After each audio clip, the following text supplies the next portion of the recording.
I will go ahead and call the meeting to order. And if able, please stand and join me in the Pledge of Allegiance. Pledge allegiance to the flag of the United States of America and to the republic for which it stands, one nation, under God, indivisible, with liberty and justice for all. Okay, roll call, Madam Clerk. Mayor Pape. Here. Councilmember Shavetta. Here. Councilmember Kosmeyer. Here. Councilmember Hands. Here. Councilmember Caldwell. Here. Councilmember Leahy. Here. Councilmember Ryder. Here.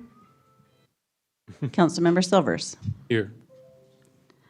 Councilmember Yodridge. Yeah, thank you, Madam Clerk. Next item up on tonight's agenda is public items, and members of the public are encouraged to use this time to make comments about matters that do not appear on the agenda. Comments about items on the regular agenda will be taken up as each item is considered. Please note, individuals making public comments will be limited to 5 minutes. We did have a sign-up sheet outside, but doesn't preclude anybody that didn't sign up from coming forward and speaking this evening. But we do have the one person that is listed here is Jodine Coleman. Okay? If you'd like to come forward to the podium and give your name and address for the record. Hi. I'm Jodine. The address is 6618 Maston. It's my mother's address. I'm her durable power of attorney. And I spoke here last week. And I'm coming back because Juliana was kind enough to let me know what Evergy had said about the problem that was happening in the neighborhood. And they sort of took the opportunity to address the fact that it had to be the trees. And I really want to say that this problem has been going on since the 80s. So I doubt very seriously it is the trees, since it's been happening for so long. I have lived in 3 different places in Lenexa, Kansas since the 80s. And I actually have a bedroom set up in my home for my parents, because every time the weather gets any kind of iffy, they're there. And since it's been going on for so long, and since there's 3 different places in Lenexa, I think there's something special about that area that keeps losing power. Sometimes it's only like 6 to 8 homes, and hers is one of them, and it's the last one to get power. So I really want to ask the council to reach out to Evergy again and let them know that it's possibly not the trees, since it's been happening for so long. And I know my parents have taken care of I don't know if it is the easement behind their property, and spent lots of money thinning out those trees and making sure that that's not the issue. I have called both Shawnee, Merriam, and Evergy, and no one seems to take responsibility for that easement area. And I'm not even sure if it is an easement or if maybe it is my parents' property that's behind that house. And no one seems in the neighborhood to know exactly for sure who it belongs to. I wrote some notes since I'm back again. I forgot to say a few things. And so I'm going to look over real quick to make sure that I haven't missed anything.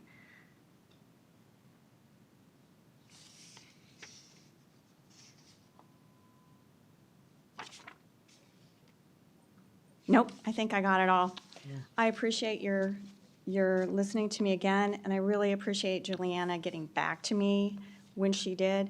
But if you could please, whoever you're contacting, to ask them again to readdress this, and maybe it's not the trees, maybe it's something else, just simply because it's been happening for so long. Thank you very much for your time. I'll let you get to the saving people. Have a good evening. Thank you for coming forward, Ms. Coleman. Okay, now, no one else has signed up here, but is there anyone else out there that would like to speak about something that is not on the agenda this evening? Okay, if so, we can come forward, but I see nobody rushing to the podium, so I will close out public items at this time then. Okay, consent agenda is our next item up on the agenda, and all items listed under this heading are considered to be routine by the City Council, may be enacted by one motion. There'll be no separate discussion of these items unless a council member so requests, in which case that item will be removed from the consent agenda and considered separately. We do have two items on the agenda this evening. Does any council person wish to have either of those items removed? Okay. I see no one wishing to have any items removed. I would entertain a motion. Okay, go ahead, Mr. Silvers. Mr. Mayor, I'd like to move that the council approve consent agenda items number 1 and 2. Okay, we have a motion. We have a second. Mr. Mayor, I'll Ms. second that. Thank you, Ms. Hans. Madam Clerk. Councilmember Shavetta. Aye. Councilmember Kozemeyer. Aye. Councilmember Hands. Aye. Councilmember Caldwell. Aye. Councilmember Leahy. Aye. Councilmember Ryder. Aye. Councilmember Silvers. Aye. Motion passes 7-0. Thank you, Madam Clerk. Next item up is, I have a couple of proclamations, and I'd like to read the first one at this time. And it says, whereas during National Native American Heritage Month, we recognize the invaluable contributions of Native peoples who have helped shape our country and honor the hundreds of tribal nations that continue exercising their inherent sovereignty. And whereas Native communities have passed down rich cultures, knowledge, traditions, and ways of life. And whereas the city of Merriam recognizes that throughout history, Native peoples, cultures, identities, and governments were not always seen as a part of this nation, but as a threat to it. And whereas today we acknowledge their contributions have brought prosperity to all of us, and their diverse cultures and communities continue to thrive and lead us forward. Whereas this month we celebrate Native American history and culture and are reminded that with a commitment to our founding ideals, we can address the wrongs of our past and become a better nation and city. Now therefore I, Bob Pape, by the virtue of the authority vested in me as the mayor of Merriam, Kansas, do hereby proclaim November 2024 as Native American Heritage Month. And I urge all Merriam residents to observe this month with appropriate programs, ceremonies, and activities, and to celebrate November 29th, 2024 as Native American Heritage Day, proclaimed on this 11th day of November 2024, Bob Pape, Mayor. Let's give them a round of applause for all of our Native Americans. We have numerous Native Americans right here in Merriam. My second proclamation is, whereas our veterans and military personnel are brave and selfless individuals who, when duty calls, willingly put themselves in harm's way to defend lives and liberty of others, and whereas the contributions and sacrifices of those who served in the United States Armed Forces and their families have been vital in maintaining our freedoms and way of life. And whereas their unwavering patriotism and enduring devotion to the ideals on which the United States is founded can never fail to inspire us. And whereas tens of millions of Americans have served and hundreds of thousands of Americans have given their lives while serving in the United States Armed Forces during the past century. And whereas the theme for Veterans Day 2024 is a legacy of loyalty and service, reflects the enduring commitment and dedication of our veterans to our nation. And whereas all City of Merriam residents should strive to celebrate, honor our military family by flying the American flag, thanking veterans for their service, and showing appreciation to veterans and military families. Now therefore I, Bob Pape, by the virtue of the authority vested in me as the mayor of Merriam, Kansas, do hereby proclaim November 11th, 2024 as Veterans Day, proclaimed on this 11th day of November 2024, Bob Pape, Mayor. Let's give all our veterans a round of applause as well. We have numerous veterans that are actually on staff here in the city, and we acknowledge those individuals as well, for not only serving our country, but for continuing to serve our community. Okay, the next item up is confirm the appointment of Cole Stevens. Is it Stevens or Steffens? Anna, is it? Stevens, okay. I should know that. To the Planning Commission to the term expiring December 31st, 2027. Okay, and I would entertain a motion for that. Mr. Mayor? Oh, I'm sorry. Who said? Oh, yeah, go ahead, Ruben. I was like, I thought it came from the... No, I move that the Cosmeyer. council confirm the reappointment of Cole Stevens to the Planning Commission for the term expiring December 31st, 2027. Okay, thank you, Mr. Cosmeyer. We have a motion, we have a second. Okay, Ms. I'm happy Hands? to, I'm happy Okay. to second that. Head on swivel. Go ahead. We have a motion and a second, Madam Clerk. Councilmember Cosmeyer. Aye. Councilmember Hands. Aye. Councilmember Cowdell. Aye. Councilmember Leahy. Aye. Councilmember Ryder. Aye. Councilmember Silvers. Aye. Councilmember Shavetta. Aye. Motion passes 7-0. Thank you, Madam Clerk. Next item up is confirm the reappointment of Cole Stevens and Joseph Cronawitter to the Board of Zoning Appeals for the terms expiring December 31st, 2027. And I would entertain a motion for that. Ms. Hands. I'm happy to do that. I move that the council confirm the reappointment of Cole Stevens and Joseph Cronawitter to the Board of Zoning Appeals for the terms expiring December 31st, 2027. Okay, I have a motion. Do I have a second? Oh, this way. Go ahead, Ms. Shveta. Mr. Mayor, I'll second. Okay, Madam Clerk, we have a motion and a second. Councilmember Hands. Aye. Councilmember Cowdell. Aye. Councilmember Leahy. Aye. Councilmember Ryder. Aye. Councilmember Silvers. Aye. Councilmember Shavetta. Aye. Councilmember Cosmeyer. Aye. Motion passes 7-0. Thank you, Madam Clerk. Okay, it looks like the next item up this evening is confirm the reappointment of John Selisker and Terry Stinker to the Board of Structural Appeals for the terms expiring December 31st, 2027. And I would entertain a motion for that. Ms. Shveta. Mr. Mayor, I'd like to move that the council confirm the reappointment of John Zelisker and Terry Stinker to the Board of Structure Appeals for the terms expiring December 31st, 2027. Okay, I have a motion. Do I have a second? Mr. Silvers. I'll second that. Okay, Madam Clerk, we have a motion and a second. Councilmember Cowdell. Aye. Councilmember Leahy. Aye. Councilmember Ryder. Aye. Councilmember Silvers. Aye. Councilmember Shavetta. Aye. Councilmember Cosmeyer. Aye. Councilmember Hands. Aye. And Mr. Mayor, Yes. if these people are in the We have audience, several out there. I would love to acknowledge them Well, by having them stand, and we'll applaud for them. please do. If I have called your name off, and I know we have one more appointment in a second here, but that's a separate one. But please stand and be acknowledged at this time. I know there's a few of you out there. If I called your name as a reappointment, Maybe no? not for Not Planning Commission. No? Okay. Okay, never mind. All right, Okay. thank you. All right. Okay, well, confirm the reappointment of, well, here's one I know is Christopher Leach, Katie Leary, George Vessel, and David Zuckley to the Parks and Recreation Advisory Board for the terms expiring December 31, 2026. Entertain a motion. Okay, Ms. Hands. Mr. Mayor, I move that the council confirm the reappointment of Christopher Leach, Katie Leary, George Vessel, and David Zuckley to the Parks and Recreation Advisory Board for the terms expiring December 31st, 2026. Do we have a motion or have a second? Okay, Ms. Shveta. Mr. Mayor, I'll second. We have a motion, a second, Madam Clerk. Councilmember Leahy. Aye. Councilmember Ryder. Aye. Councilmember Silvers. Aye.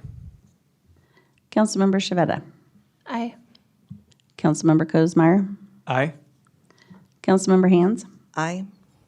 Councilmember Cowdell. Aye. Motion passes 7-0. Now, if I mentioned your name and that group, please stand. There you go.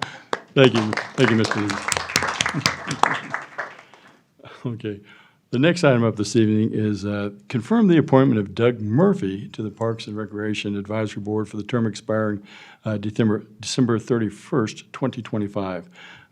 Now, Doug is a new person I'm getting ready to put on the board, and so he has not been on currently, but I've met with him, and he is here this evening. And I just was really impressed in the fact that he knows several languages, was a French and Spanish teacher in the Cheyenne Mission School District. Educating our students is tough enough, but to do it in a 2 different languages has got to really be tough. But Mr. Murphy, if you'd like to come forward and just say a few words, I entertain it this time before we vote on you, but so the council has an opportunity to meet you as I did. All right, well, good evening to all of you, and thank you for all you do. My family and I have resided in Merriam now for 25 years and have benefited from all the great things that happen here, and so I'm just thrilled to have the opportunity to give something back. Thank you. Well, thank you. Well, with that, I would entertain a motion. Okay, go ahead, Mr. Silvers. Mr. Mayor, I'd like to move that the council confirm the appointment of Doug Murphy to the Parks and Recreation Advisory Board for the term expiring December 31st, 2025. Thank you, and do I have a second? Go ahead. Mr. Mayor, I'll second that. Okay, thank you. Madam Clerk, we have a motion and a second. Councilmember Ryder. Aye. Councilmember Silvers. Aye. Councilmember Shavetta. Aye. Councilmember Kozmeyer. Aye. Councilmember Hands. Aye. Councilmember Caldwell. Aye. Councilmember Leahy. Aye. Motion passes 7-0. Thank you, Madam Clerk. And let's give a round of applause to Mr. Murphy. Thank you for volunteering for that. Okay, let's see, it looks like we're up for number 8, and which we guys don't have, but I have here in my presence. And we always like to recognize those special occasions, and in this case, it was the saving of a life, and the person that was saved is wanted to recognize the crews and to thank them for coming, for what they did, obviously. But I'll give you a little history on this, as was provided to me as to what had occurred. On September 20th, crews from the Overland Park Fire Department and Johnson County MEDAC responded to the home of Bob and Teresa Germander for a reported cardiac arrest. Upon their arrival, they found Teresa unresponsive and without a pulse. The team immediately initiated resuscitation efforts, which included CPR and clearing an obstruction from her airway. Teresa regained a pulse and was quickly transported to the hospital. After Teresa's recovery, her husband Bob emailed Mayor Pape to express his gratitude for the actions of the responding personnel. In Bob's email, he requested to kindly pass along our sincerity and heartfelt appreciation and gratitude to the team. They are truly amazing and outstanding. As mayor of the city of Merriam, I take great pride in our fire and EMS providers. And tonight it's my privilege to welcome Bob and Teresa Germander and provide them the opportunity to personally express their gratitude for the life-saving efforts of the fire and EMS crews that responded to their residents.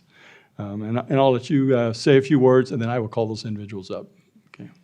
It was pretty, don't remember a lot of it.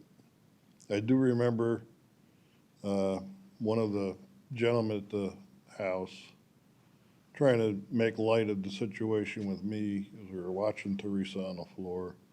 And that was trying to take my attention off of really what was going on. But the team did a great job. Very thankful that they, so quick in the response. I'm not sure the time, but it seemed like instantaneous when I had 911 on the call. So I really appreciate everything they did, even though they keep apologizing for breaking a pane of glass.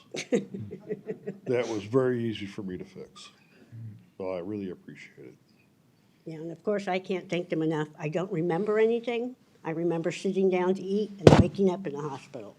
But if we didn't live in Merriam and we've been life, 37 years here, I wouldn't be alive today, I really believe, because they were there so quickly and saved my life. I mean, I was gone. So I can't, there's not enough words. Wow. And we appreciate Merriam. Very good. Well, we appreciate your kind words, and we're glad you're still here, Teresa. So, Me too. I don't know about him some days, but Inches away from a clean getaway. well, I won't comment on that one. But, thank you. please stay there, though, and do not go back to your seats, because I'm going to call forward these following individuals, if you'd come forward at this time. From Overland Park Fire Department, Fire Medic Brian Wells, Firefighter Tyler Garrison, and Firefighter Jacob Hinman. And from MedAct, we have Lieutenant Addie Buckhouse, EMT Lindsay Levy, and Camp Captain Anthony Sellen. Sorry, I don't remember And anything. I think we're going to get a picture as well. Thank you. Hi there. I'm Maddie. I was with Linda. Oh, thank you. I'm sorry I don't remember you, but thank you so much. I appreciate it. Thanks very much.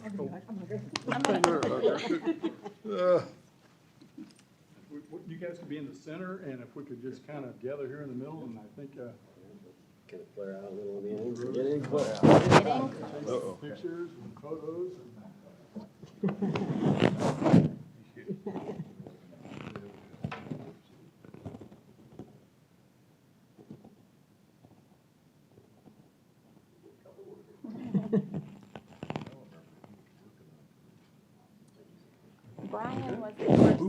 Brian was the one that pulled it.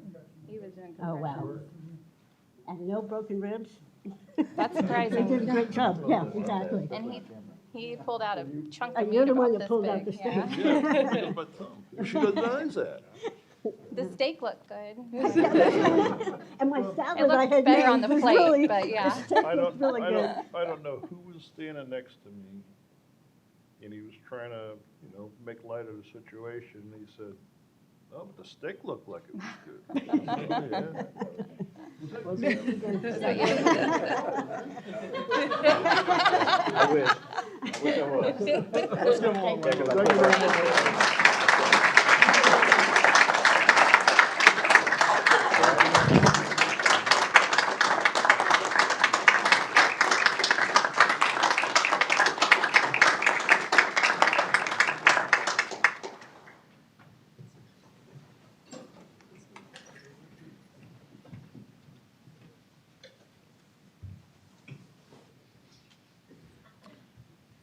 And I know some of you are all on duty, and you're welcome to leave, but or stay if you'd like. But thank you for being here this evening. Okay, all right. Well, next item's up. I always like to spend a little time talking about things that have gone on during the last 2 weeks for myself and for the city council. And just kind of talk about some of the other happenings going on in our city. I attended the Merriam Citizen Police Academy graduation ceremony. It's a great program that I suggest that anyone who has not attended to do so. Several of our council have attended this class. It gives you a better understanding of what our police force does. It's a great program, Chief. We appreciate you and your officers. Thank you for offering it to the community. I was honored to welcome our Merriam Park elementary teachers at our community center as they trekked across our city on a scavenger hunt that was organized by our economic and tourism manager, Karen Crane. Our teachers have one of the most difficult and important jobs in our country. They're educating our future leaders of tomorrow, and much respect to those for what they do. I attended the OPFD retiree breakfast, gave them updates on all that Merriam's doing. I and several council members and numerous staff attended a committee meeting concerning the I-35 and Shawnee Mission Parkway interchange. Also discussed was the I-35 interchanges at 67th and Johnson Drive. This group identified the major concerns around these interchanges and the fact that we need to provide better bicycle and pedestrian options to cross I-35. I attended the Johnson County Kiwanis meeting. This time of year as a service organization as we reach out to help those who are in need. We will be ringing bells for the Salvation Army again this year. So as you walk by those kettles, please drop a little in the bucket. It all adds up, can help so many. I'll be out there at Sam's Club if you want to come by and put any money in my kettle. I won't be there every day, but I will be there. Okay, I gave blood at the blood drive hosted by the Merriam Christian Church. Usually we have a council member or two donate as well. Giving blood is one of the greatest gifts we can give to others. It's a life-saving gift. I encourage all who are able to do so to do that. And they have cookies, and if you didn't know that as well, and pop and drinks and stuff afterwards. I go there just for that. I and another council member attended the employee wellness luncheon at the City Hall. Our guest speaker was our very own co-responders who spoke to us about mental health and what options are available to assist us. Okay. Yeah, I and a council member attended the Rose Senior Living ribbon cutting that was hosted by the Northeast Chamber of Commerce. This center is located at 5746 Mackey. They can take up to 8 residents. Great food and a great atmosphere in a residential setting. They're a great asset to our community. And if you know somebody that needs that kind of care, I would encourage you to check them out. Several council members and staff attended a single trash recycle yard refuse hauler work. it's a work group, work committee. I call it a committee, but they like to call it a work group. This diverse group is working on a request for a proposal that will be sent out to all companies providing the service. My thanks go out to everyone serving on that work group, as it's difficult to think about all the things that go into something that literally affects our whole community and it's going to be very impactful. And thank you to Ms. Guard for heading that important work up. I and a council member met with Mr. Engel to develop tonight's agenda. I and a council member attended the Tim Murphy Art Gallery new exhibit opening night. Go by and see the new art that's hanging down there if you haven't seen it. It's very good again. I met with Doug Murphy, which you had an opportunity and the pleasure to meet and install him this evening. And I was honored to meet with the Merriam employees today, who are veterans. We showed them a little extra love by giving them each a sweatshirt that had the Merriam logo and veteran on it as well. So thanks to our HR manager, Stephanie Thompson, and for Ms. Guard for helping to assist in giving them their due recognition. And so I think that's all I have for a report. I think we're ready to move on to actual council items. Okay, the first item up on the council is consider a professional service agreement with Clark and Anderson. And it looks like we have Ms. Guard to the podium. Good evening. The project that's being requested tonight is the design work for improvements at City Hall. If you recall, phase one was the exterior improvements out front, aesthetic improvements, and also the awning and shades over City Hall here. This will be phase two, interior improvements on the main level, primarily to support and increase customer service.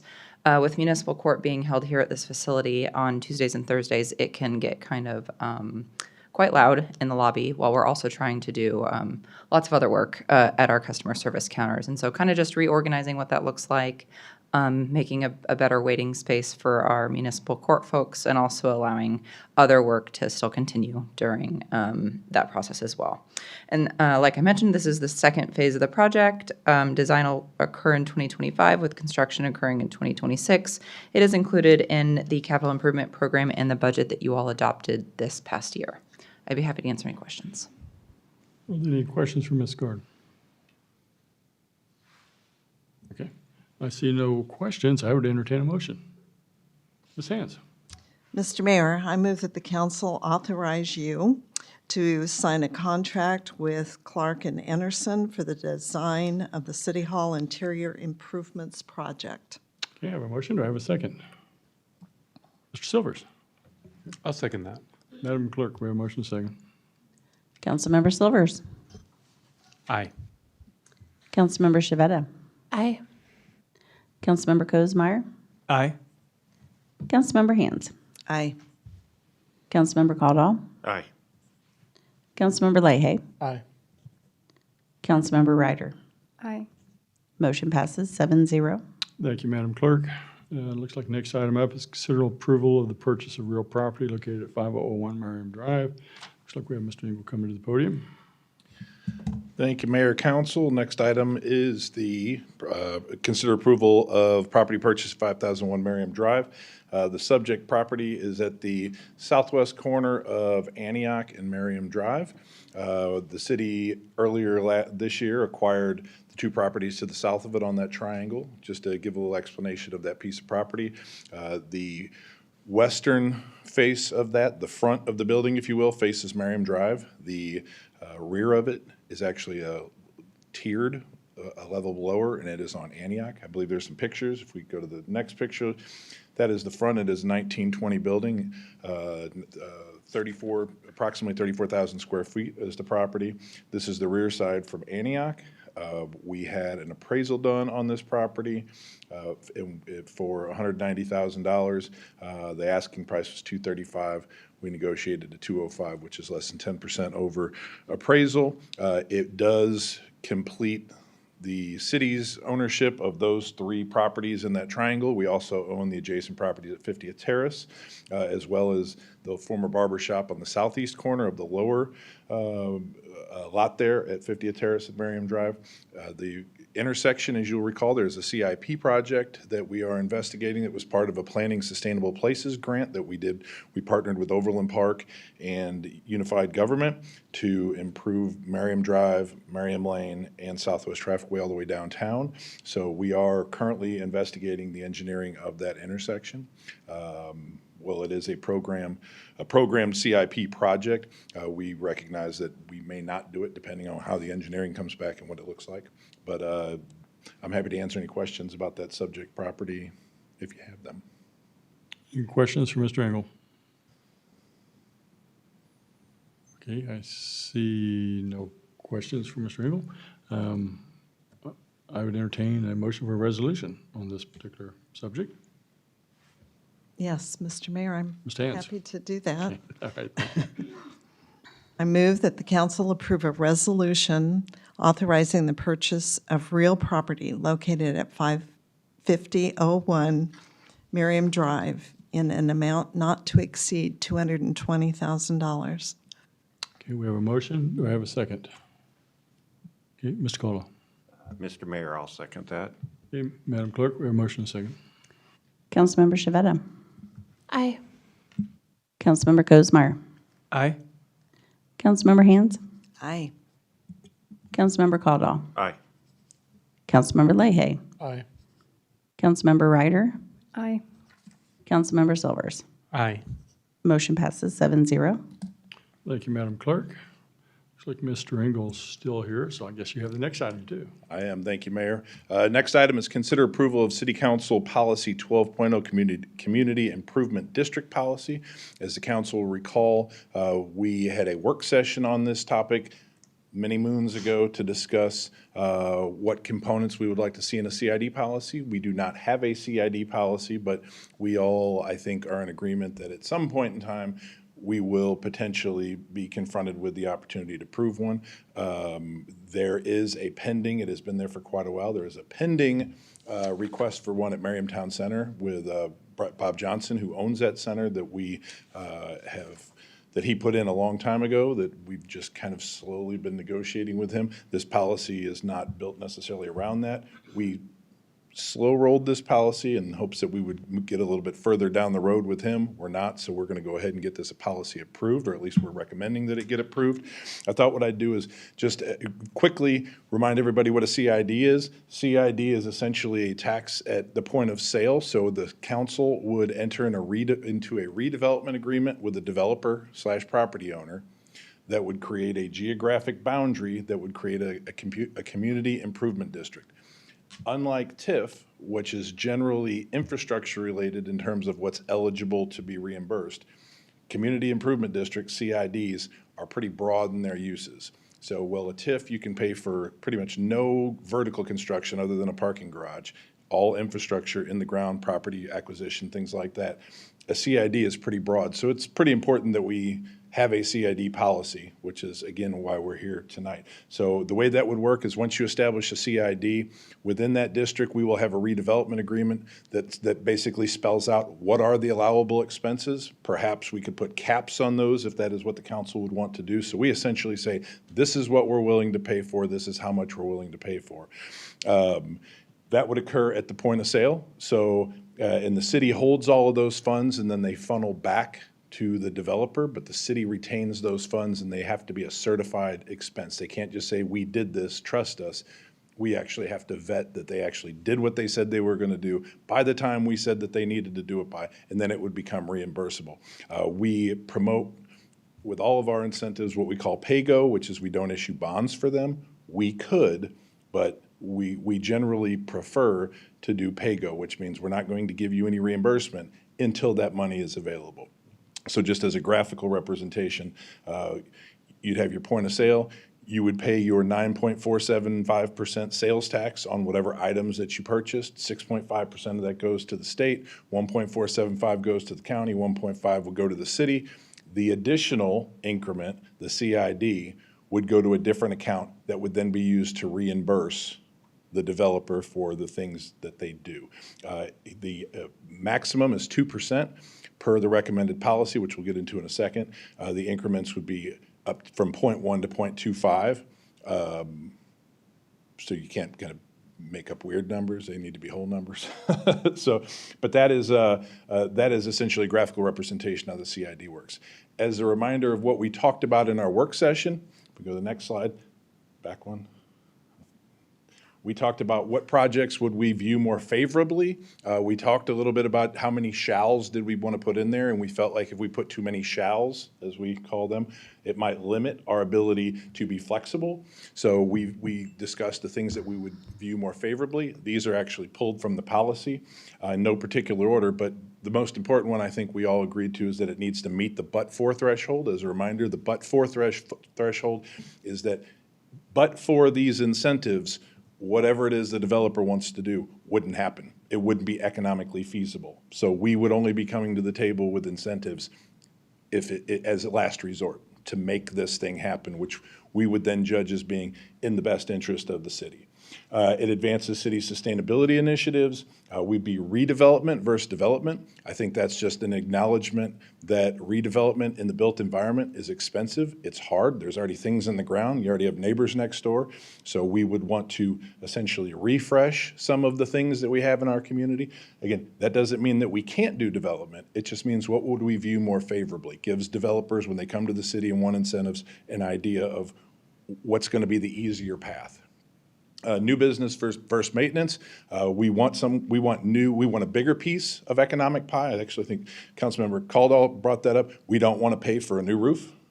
Again, we could, should we choose to do so, but our preference would be we want a bigger slice of the economic pie in Merriam as opposed to paying for asphalt and roof tiles. Mixed use was another component we talked about, and when we have mixed use, affordable residential development, we don't define what that is, but again, we don't define what a lot of the things in this policy are. Those would come down to the redevelopment agreement. A few other things that we would have, locally sourced materials was one of the things we talked about. Utilize contractors offering prevailing wage. Again, these are things that we would view favorably. Compliance with our comp plan or other studies. We have a variety of studies, whether that's bike ped, comp plan, planning sustainable places, any of those things that come in, we would view more favorably if these projects were in accordance with them. And then a high degree of architectural design and materials. So those are the things that we would view more favorably. There's a couple other general considerations. Statutorily, the limit is 22 years, so we said it could be up to 22 years. We also made a statement that we would prefer that it be shorter. We would view them much more favorably if they would pay off quicker than that. Again, that would be our choice. We could give 22 years, we could give 2 years. That would be up to the council to decide where we want to, but we did not cap it beyond what statutory cap is, which would be a maximum of 22 years. Total incentives, we would be looking for the city's portion to be less than 30%. That's standard with our TIF policy. Again, we could go higher should the council choose to do so, but that would be our preference, that it be less than 30 would be our contribution, much less than 30. Prefer pay-go versus bonds. Civic involvement, well, that's a big thing that we've started putting in our redevelopment agreements the last several years. That is essentially a contribution to city events, whether that be Merriam Drive Live, Turkey Creek Festival. There's a couple things that we spell out in the redevelopment agreement. It's kind of broad in our policy, but it lets developers know what it is that we're looking for. We also ask them to contribute. We make them contribute, I should say, more accurately, to the Northeast Johnson County Chamber. I believe Drake Development has sponsored the golf tournament the last several years. They're also a platinum member at the Chamber. SMEF, Shawnee Mission Education Foundation, they make a donation every year to essentially help Merriam kids that are and their families that are in need, and that money goes through the SMEF Foundation. We also require a donation to the foundation. Merriam Community Center Foundation does a lot of great work for our residents. Specifically what they do that I think has the most impact, in my opinion, Anna could add to this if need be, is that they pay for scholarships for kids to use our community center. Right, so we've got a variety of kids that are able to access recreational opportunities because of our foundation. So when we send money to the foundation as part of this, it's coming back to our residents. And then art, whether that's art on site, which they would pay for, or we would potentially work out a deal with them where they would pay us for us to put art somewhere else. But we want them to be involved in providing art for our residents throughout the community. And then also clawback provisions. Those are things that aren't specifically mentioned in there because they're going to vary from deal to deal. You might have as you can imagine, a clawback provision, which is basically saying if you don't do what you say you're going to do, we're not going to give you what we said we were going to give you. Clawback provision for, say, a $5 million deal is going to be different than a clawback provision for a $25 million deal. But we do spell out in there that there will be clawback provisions. Developers know what those are. They know that that means you're going to do what you say you're going to do. I think that is the last point I have on all those. I talked fast, but we did talk about all of those things. Hopefully this is reflective of the conversation. I'm happy to answer any questions that anybody has. Go ahead, Mr. Silvers. Thank you. Chris, thank you for presenting that. I know it's past our work session, but I would like to make a recommendation that any developer who receives permission to have a CID district, that they need to put on their entrance sign that lists all their merchants that it is a CID district, and the percentage that the added tax percentage that will be added to whatever their purchase is. As someone who has shopped at CID developments, unaware of it for years, it was kind of a shock to me when I found out that I was, I don't always analyze my receipt. My wife will kill me. But it was kind of a shock to me, and I think it would be good for people, our residents and people who come shop here, to know that they're paying an extra percentage. And so I understand what your suggestion is. Your suggestion is that it is on all of the signage that they signage entering into any of the centers, or at this store, this The store, main this store, this entrance, store? like over here, it has all the listings of the merchants, and then it says who the management company is. I think would be a good place to also mention. So like this is supported by a CID? Yes, please. Something like that. We certainly could add that to the policy if that's the will of the council. I'd like to respond. That seems a little problematic because it could be here and there. It wouldn't necessarily be the whole, if you're going to put it on the outside signpost instead of at the register. It seems like you're incorporating broader than it really would be encompassing, or could potentially We could be. require at the point of sale, we could require that they display some sort of sticker, that the city could Right. create some sort Or- of sticker that says your purchase. Or even, well, of course, on the receipt, it's too late. You'd still get in trouble, wouldn't you? But on the receipt, I've seen that it's listed separately. Yeah, that's where I've seen it Right. most of the time. I don't know that I've seen it in that particular fashion, but yeah, I've usually seen it in the receipt. But we certainly can try to figure something out if that's what the council wants. Go ahead, Ms. Retta. Just kind of to Yeah. go on that, could it be part of like each redevelopment agreement, not like part of the policy? Because like if we have something that's like because we agreed that we don't want to do it like on a grocery, if there was a grocery store or personal care items, right? It wouldn't be for the whole development or the whole area, like to your point, to Christine's point. So maybe it's part of each redevelopment agreement instead of like the policy itself. I don't know, just throwing that out there. Mr. Coldo. Well, and to that point, I think the policy can be that we are expecting transparency and communication to the customers in some appropriate fashion. And as we go into whatever, Into the details of a and the redevelopment details will agreement, we work can out in the spell it. development agreement, but We certainly, this whole policy is simply a beginning of the negotiations. framework, yeah. And we frame it up that says, you're gonna need to tell people before they shop. Or that how we're are you char- going or to tell people? At some How are you point, going to tell in- people that they're Right, in a in an CID? appropriate way, we're gonna let everybody know that we're raking off another 2%, We're up to. I mean, we certainly. up to, or whatever number that is. Yeah, we certainly, it probably would be easier to put in there something about, be Right. transparent about it with, whether that's signage or stickers at point of sale or whatever, but we could craft something that's like that. Details would be in the redevelopment. Yeah, because it is a good point. There, you could have a district where you don't have all of the parcels in there, and so to have it at the entryway where you might have somebody in there that's excluded from it, that could be problematic. I mean, that actually is I think a good point. Okay, yeah, Mr. Leahy. Is it something, if it, the will of the council include, we would view it more favorably if the developer or the property owner would provide notification to customers? Oh, I think we could just require it. I think we I could mean, flat out would that be a require way it. to include it in here, that we would view it more favorably, and then it would be negotiated as part of each redevelopment agreement? Oh, you're saying like just an additional Yeah. point? Yeah, absolutely. Yeah, I mean, that's likely what we would do. That way it gets in the policy. Right. It's there for reference. Developers know it when they come asking for CID money, but we're not mandating it yet. Yeah, if you're, I know you're having a conversation with the council. I would prefer it be done that way, because then we would be able to craft it to whatever it is Yeah, and but that way wherever it is. that way it's in our policy as we would view it more favorably, and then it doesn't get lost in either happens or doesn't happen for future council. We're not binding a future council to anything, and it just gets negotiated each time. Any other discussion? Okay, go ahead. Yeah, so I like that discussion about the clawback. Is that one reason why you like the pay-go more than the bond?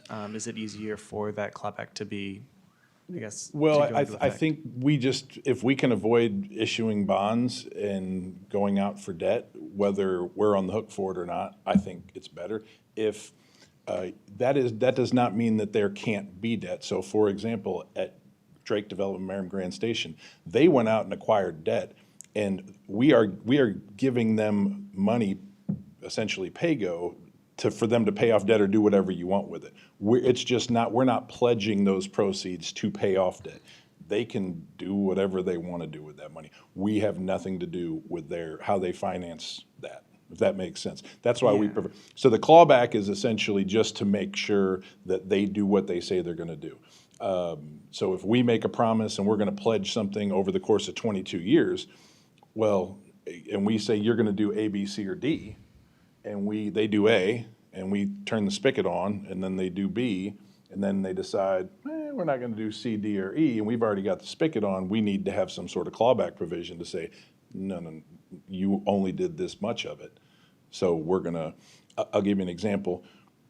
We would say, okay, here's an item. We will reimburse you for 20% of the value of this item until you do item B. Once you do item B, we'll reimburse you 40%. And once you do item C, we'll reimburse you 60%. So it forces them to continue to hit these benchmarks so they can access the dollars. Because really what that does, and this is way more information, but what that really forces is their bank is going to see that, and their bank's going to now compel them to do those things, because probably this money's going towards paying off construction loans. So their bank's going to say, you need to do A, B, C, and D, because you need to be able to pay us back. Does that make sense? Yeah, I Does that think answer so. your question? Yeah. Yeah. If you don't, we certainly don't have to have clawbacks. It's a good idea to have them, and it really just holds them to. If you do what you say you're going to do, don't even worry about that section. I mean, that is out of my mouth in negotiations. If you do what you say you're going to do, it doesn't matter what this says. But if you don't do what you say you're going to do, you're going to have a problem. Right.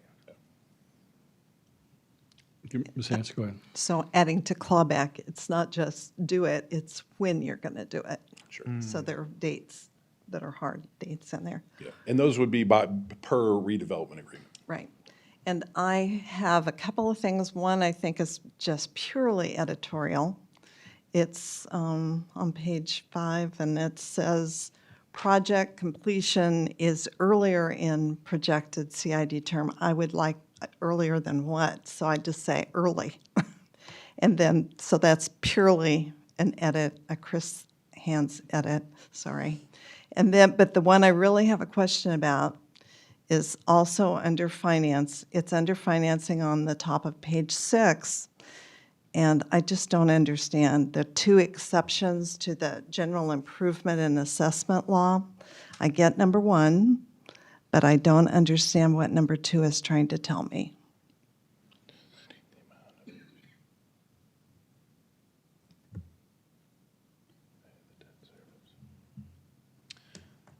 That's a Jeff White statement. Let me read that, and I'll make sure that. Good, that's why maybe it didn't make sense. These authorized to levy CID special assessments imposed on property into the act which have been paid prior to the date.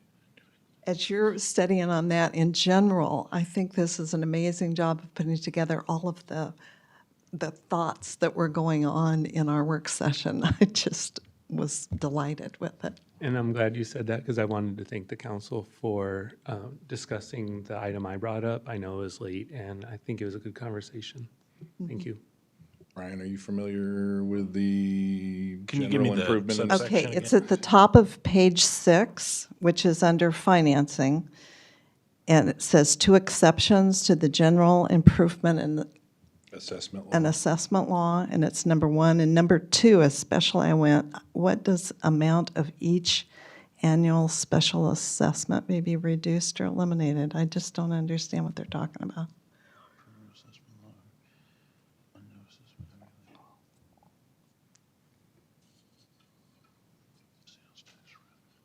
And I will not vote against the policy just because that sentence is in there, because the policy is really good. Well, Does it just say if the fund is not accrued enough, we're not going to pay out more than the fund is accrued? That could be what it says, but I don't want to But answer that. it because says that in a different place, so. I'm sure it has to do with the fact that it's a special assessment. So when Right. there's a special assessment, special assessment's going to run a little bit different than your sales tax CID. And I believe what it is saying is that if there's a special assessment, we don't want to double dip. That would be my guess what this says, Okay. is that we want to be able to crank one of those things down if the other thing's cranked up. Right. But this is a bond counsel and a financial advisor I know. provision. So if I'd have known in advance, I'd have had you an answer. I'm sorry. So, I mean, there are generally 2 other mechanisms to function, or to fund the revenues that are referenced in there on sales tax. You can have star bonds, and you can pledge the city's portion, or pardon me, the state's portion of the sales tax revenues. The city can also pledge a portion of its 1% as part of a tax increment financing to a project for projects within using the tax increment financing law. You can use your own 1%. Or annually appropriated funds, that could be anything from the general fund as well. Well, I feel like they're trying to cover something, but I'm not quite sure what it is. Anyway, could we possibly, I don't know, whether we want to add it back in later or what?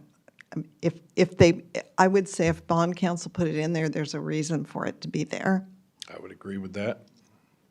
I guess maybe this is to you, Mr. Ryan. I mean, we could adopt it as is this evening, and then if we find out there's some reason we shouldn't, we could modify it at a later date, couldn't we? Yeah, it is a policy. We can change policy. Yeah. I mean, I think what it's saying is that if you are funding the liability for what you would otherwise be required to collect as part of the CID policy through other mechanisms, whether that's pledge of sales tax revenues or annual appropriations, meaning just an outright cash outlay, then that would offset your responsibility on what you would normally be required to pay on the CID. Okay, which is really a complexity that we're not anticipating. Yeah. Okay. Well, I mean, I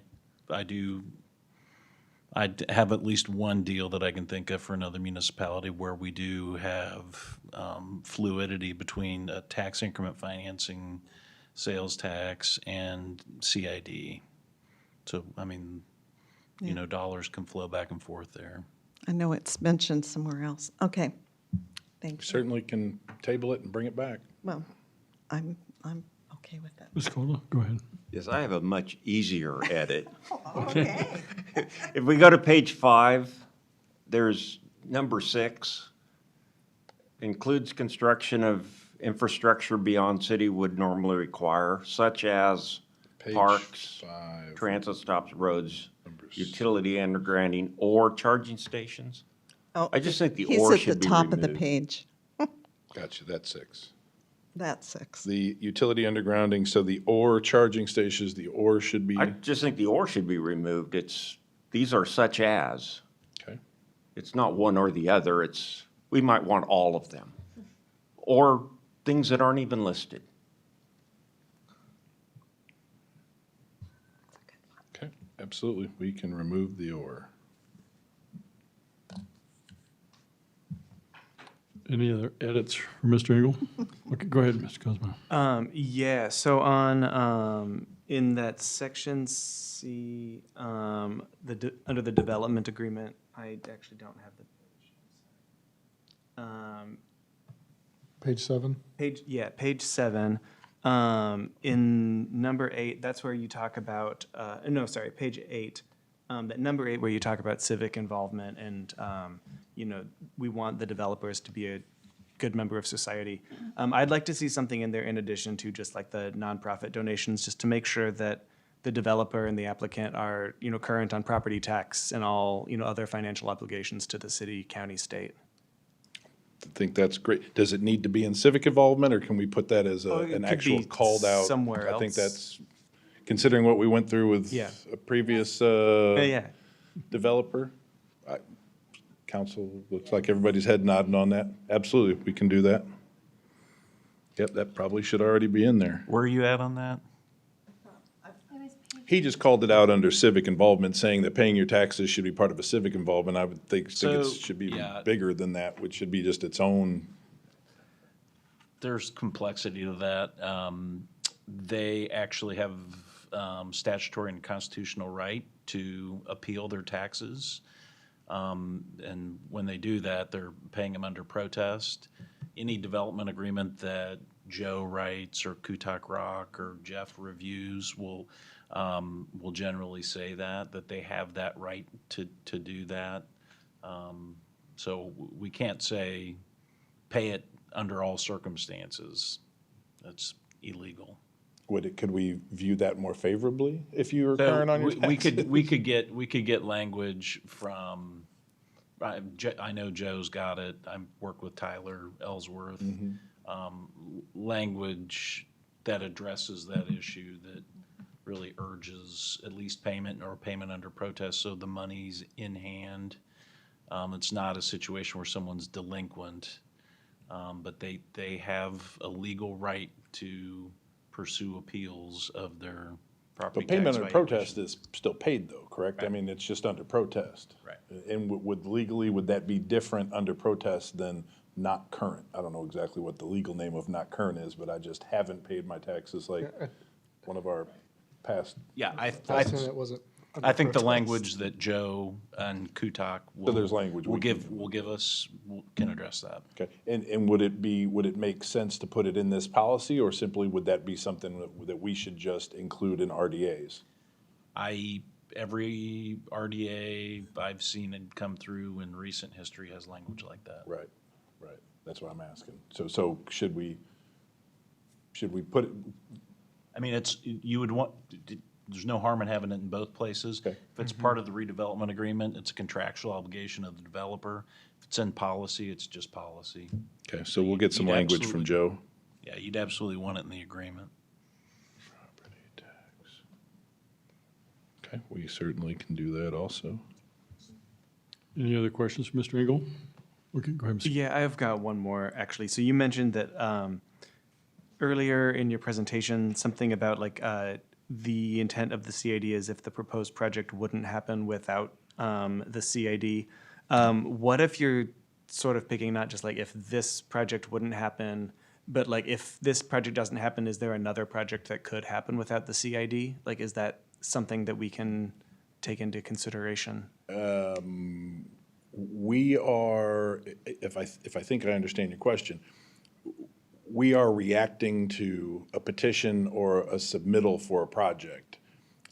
Is your question if we would say, hey, yours won't work, go find something that would? Or we would be telling somebody, hey, you go do something different with your property, or you develop something, have something that isn't so nice, have something that you can afford. I'm paraphrasing. I mean, maybe. I'm not Okay. I'm not entirely sure. Yeah. You know, like the Kmart site, right? Obviously, nothing ever happened to it Right. for however long, 15 years or something. But like, The but-for principle is generally a financial analysis that we would send to Jeff White at Columbia Capital. He would run the numbers on it, and he would say, yes, in general terms, the rate of return on this particular project is not going, it wouldn't be worth the investment because of the cost to make the improvements and then the ultimate return that they would make out of it. And so if we want it, we're going to need to give them, we're going to have to give them some sort of incentive or some sort of a help if we want what they're offering. We certainly could take that application and say, we don't care about that, we don't want it. But the but-for principle is generally a financial analysis. Okay. It's one that Jeff will do based on rates of return, you know, what an expected rent would be if it was fully stabilized, depending on whatever it is we're building. Again, it's hard to make general terms because we don't know what the development is. But yeah, it's generally, we want to be able to say, hey, we've ran the numbers, and this would not happen if we don't choose to help them. Do we see value enough in it to help them? And we certainly could say no. We have said no to incentive requests before. okay, so if we have, you know, a hot site that a bunch of people are interested in, and the first person comes to us and says, give us a lot of money, and we're pretty sure that we can get somebody to do something cool without that money. Absolutely. Or we just don't like it. As soon as somebody asks us for money, we're in the driver's seat, or at least pretty close to being in the driver's seat, right? Because if the but-for analysis is true, they're not going to do it without our help. So we certainly are not compelled to give anyone a dime of incentive. So we have to see value in it for the taxpayers and for the city's residents. So, and that's a financial thing, at least the but-for principle is. We certainly could get to a point where we go, hey, it passes the but-for principle, but we don't want that here. Okay. Like, there could be an argument, and I'm just gonna there could be an argument that we don't want to incentivize another car dealer, right? Hey, we have enough of them. That would be something that I think we've all maybe heard from some of our residents. There's a lot of benefit to having car dealerships, and we certainly are not saying no to them now. But there could be an argument where we would go, oh, this would happen, but since they want money from us, we're not interested in that particular thing. Okay, yeah, no, that makes a lot of We probably wouldn't word it that way, but that would probably be the end result. Did that roundabout answer your question? Yeah, no, that did, I think. Thanks. Any other questions for Mr. Engel? So here would be the question, if there are no other questions. So we need to we need to remove we need to get some clarity on Jeff's insertion in there for the 2 exemptions. We need to get some Joe language in there on property tax payment. Do you want me to just bring this back as opposed to approve it tonight so you can see the language, you can have your questions answered? And I also want earlier changed to early. Earlier changed to early, okay. Right. And view more favorably to notify customers. Right. It sounds like we have enough that we might need to look at it again. Yep. Yeah, we're not obligated to do anything this evening, so Not at all. with all those changes, it'd be my recommendation that we just But again, I want to back. well done. Yeah. Yep, we'll bring it back. Thanks, you. sir. Okay, it looks like next item up is consider approval of an ordinance amending Chapter 11. Looks like we have Director Dyer coming to the podium. Hey, Mayor, council members. Johnson County Health and Environment are charged with the permitting, the review, the regulation of public and semi-public pools, as well as our sanitary sewer systems. A little bit about the public and semi-public pools. Simply think of it as any pool that's not a residence pool. So like a hotel pool or any kind of like neighborhood pools and things like that. Those are the things that we're talking about when it talks about semi or public pools. So in 1995, we adopted the Johnson County Environmental Code. We did again in 2004. That's the current code we are under right now. Johnson County has just recently gone through a review and the revisions to their code. They essentially have split them out into two different things, to the Johnson County Sanitary Code and the Johnson County Aquatic Health Code. The Aquatic Health Code is, again, back to the pool code. That is built based on the 2023 Model Aquatic Health Code, the 4th edition. These will go into effect January 1st of next year. And if the city wishes to maintain a relationship with Johnson County and have them be the regulatory agency for these, we also need to adopt the ordinance allowing them to enforce that, those two guidelines. So with that, be happy to answer any questions. Any questions, Director Dyer? Mr. Silvers, go ahead. Just a confirmation, our new community center is compliant. The new community center, we had discussions, and I know Director Slocum had discussions with them as well. So just like any code that when you adopt a building code, something that was built under the previous building code does not have to be revised. It can continue going forward. So I just point that out to say, in the conversations with them, the county, most of the changes in the pool code related to handling of chemicals and materials. And in my conversation with them, they had a lot of accolades for the staff, pool staff, for Ms. Slocum's staff and what goes on down there. So we have no concerns about the adopting the new pool code having any effect on what goes on down there. Any other questions? Go ahead, Mr. Cosmo. Yeah, so it sounds like it's just an administrative breakup of the sanitary and the aquatic in that code. Correct. Mostly. Yep.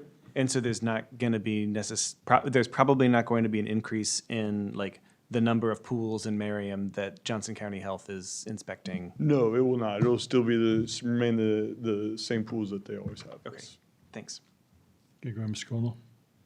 If we did not approve this, would we be in the pool inspection business? We'd have a problem, yes. Not only would we have a problem on the pool side, we have a problem on the sanitary sewer side. Well, the whole thing, yeah. We'd have a problem, yes, we would. It's not something we want to deal with, so No, thank you. we do not. Other questions, Director Dyer? Okay, I would entertain a motion. Ms. Hanson. I am wanting to move to waive the first reading, unless I'm told otherwise by you, Mr. Mayor. Gee, okay, I was just, you caught me off, yeah. Yes, Okay. I would entertain a second. I'm sorry, go ahead. No, I should make a real motion. I move that the council waive the first reading of the Johnson County Sanitary Code and the Johnson County Aquatic Health Code. Yes, okay, so that's for the waiving of it, for the first reading, and go ahead, Ms. Ryder. Mr. Mayor, I second. We have a motion, second, Madam Clerk. Councilmember Cosmeyer. Aye. Councilmember Hands. Aye. Councilmember Caldwell. Aye. Councilmember Leahy. Aye. Councilmember Ryder. Aye. Councilmember Silvers. Aye. Councilmember Shavetta. Aye. Motion passes 7-0. Thank you, Madam Clerk. Okay, so we have waived it. I would entertain a motion to adopt it. Go ahead, Ms. Hands. Mr. Mayor, I move that the council approve an ordinance adopting the Johnson County Sanitary Code and the Johnson County Aquatic Health Code effective January 1st, 2025. Okay, we have a motion. Do I have a second? Mr. Silvers. I'll second that. Madam Clerk. Councilmember Hands. Aye. Councilmember Caldwell. Aye. Councilmember Leahy. Aye. Councilmember Ryder. Aye. Councilmember Silvers. Aye. Councilmember Shavetta. Aye. Councilmember Cosmeyer. Aye. Motion passes 7-0. Thank you, Madam Clerk. Okay, next item up is approval and agreement with Holson. And there we go. We have Director Kumke. Go ahead. Good evening, Mayor and Council. Our CIP program includes a street and drainage improvements project in the northeast portion of Merriam. It was originally slated for construction in 2026. However, after the CIP was completed, the county came back and advised us that they could award us stormwater improvement funds in the amount up to $545,350 for stormwater improvements if we could construct in 2025. Since we do have money allocated in the CIP, we're able to move this project up if the council desires. We need to use CIP contingency funds, but they are available for this. So we'd recommend going ahead and taking advantage of this external funding to fund our project. The project includes a 2-inch mill and overlay, spot replacement of curb and gutters, sidewalks and ADA ramps, and stormwater lining or replacement of pipe, depending on if the pipe meets capacity. So the streets are Hardy, Johnson Drive to 61st, 61st, Antioch to city limits, and then a number of the small streets just east of Hardy to city limits, 59th Terrace, 60th Street, 60th Terrace, and 61st Street. In October, staff prepared a request for qualifications for design, and 7 firms responded. The selection team, consisting of Public Works employees, selected Olson based on their qualifications and experience. They submitted a scope of work and a design cost of $249,467. And if approved tonight, we would like to begin design right away and construction in 2025. And I'd be happy to answer any questions you have. Any questions for Dr. Kumke? Oh, go ahead, Ms. Shveta. As this is word 4, I have a lot of questions. Okay. As you stated, it goes to city limits. How are we coordinating with Overland Park in any way on this project? Are they planning to do anything on the rest of that street? Will Merriam get blamed for messing things up? Basically, is my Well, question. we've advised them of that. Their pavement's in pretty good condition, Agreed, so yeah. I don't anticipate them doing any work. You know that they're doing the playground right now. Yep. Yeah. And then my other question is, so construction, this is obviously extremely traveled during school, when school's in session. So just kind of curious what that's going to look like and if we're going to be able to coordinate with the school, with Crestview, in terms of, communication to families. Well, because we didn't find out for the stormwater funds, it's very likely that we'll award the contract before then, but we won't begin construction till school's out, most likely. Okay. If not, we'll coordinate so that we can minimize as much as Yeah, possible. just because I don't know if it'll be done before school starts, I guess was kind of my point. Yeah, we will be very well aware of that and try to phase the work. So, for example, 61st Street is highly traveled. We'll get that one done first. Perfect. I know those are annoying questions, but thank you. They're important. Any other questions for Dr. Kumke? Okay, I see no other questions. I'd entertain a motion. Go ahead, Ms. Shveta. Mr. Mayor, I move that the council approve an agreement with Olson for design services for the 2025 street and drainage improvements project in the amount of $249,467. We have a motion. I have a second. Mr. Cosmer. Mr. Mayor, I'd like to second. Okay, Madam Clerk, we have a motion and a second. Councilmember Caldwell. Aye. Councilmember Leahy. Aye. Councilmember Ryder. Aye. Councilmember Silvers. Aye. Councilmember Shveta. Aye. Councilmember Kozmeyer. Aye. Councilmember Hands. And I want to say it's really nice to be able to say, let's move something forward instead of having to delay it. That's true. Thank you. Motion passes 7-0. Thank you, Madam Clerk. Okay, it looks like the next item up is the November CIP update. And you're still standing there, so I assume you're going to give that to us. Yes. The CIP update for November is in your package, so I'd be happy to answer any questions you have. The one that I want to talk about quickly is our undergrounding utilities project. Evergy selected Capital Electric. We have a pre-con meeting on site on Wednesday. They've indicated they want to start November 18th, but they're still looking at whether materials are coming in, so I don't know all the details. Hopefully, I will know that by then. And I've heard that they want to start on Shawnee Mission Parkway. There's going to be a lot of construction and lane drops. I don't know all the details yet. I've heard that this project may go on until July next year, but I'll find out more information at the pre-con meeting and get back with you with that information. Okay. Go, Ms. Do we have a, Caldwell. do we have a price tag? They haven't given me a price tag, but I will find that out. And as you probably remember, even if we have a price tag, then if it goes longer, then our contract says that we need to pay them. But I'll find out what their bottom line contract is right now. What we have is an open purse. Any other questions, Director Gumpy? I Go ahead, have Ms. one Haynes. question. The Gabion Basket Repair Project said it started the week of November 4th. Did it? They were going to start, and with the weather, they haven't, but they're out there, and they've already, so they may have started at the very end of the week, because they're out there and they put up their silt fence Okay. and started to clean out some of the trees in the creek. No one's called me yet. Yeah. Thank you. And we did notify the residents. Yes, thank you. Mhm. Any other questions? Okay, I see no other questions. Director Gumpy. Thank you. Looks like we have a single hauler update. Okay, Ms. Guard's coming to the podium. Julie, if you could please pull up the timeline. This is the same timeline that we've shown you. We're well on schedule. We've had 2 of our 3 single hauler work group sessions. The second was last week. We're pretty final with an RFP, which we'll be bringing forward to you for recommendation for approval at the December 9th council meeting. We do have one more work group meeting set for this Thursday just to finalize some of those details. Everyone on the committee has worked really hard at coming up, not only speaking for the residents and their neighbors, but also coming up with the recommendations for you all. So hopefully we'll have a final draft for you to review here soon. We'll give you a few weeks before the December 9th council meeting, just because it is a lot of information and we want to make sure that you guys don't have any questions before the public hearing. With that, I can answer any questions. Any questions for Ms. Gordon?